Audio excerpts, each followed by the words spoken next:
Yo, Jay, even though it'd be a while, bro, if I come check you guys out, you know what I'm saying?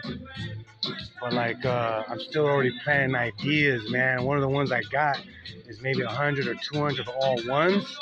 I said, all right, Levi, all right, Gage, I'll give you 100 of ones. I'll have 100 of ones on each side.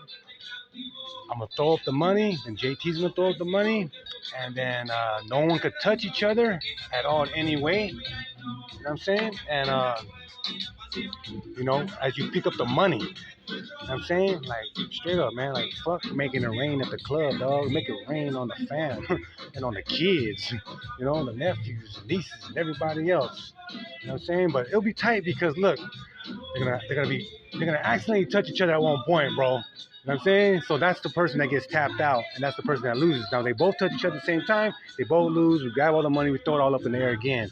So it'll be a nice little adrenaline rush. You know what I mean? Excited. We could film it. It could be fun, cracking up, laughing and shit. You know what I'm saying? But yeah, man. Fuck making it rain at the club. Make it rain on the fam. One of my ideas when I go out there and check you out, even though it might be a while. You know what I mean? But who knows, right? Aloha.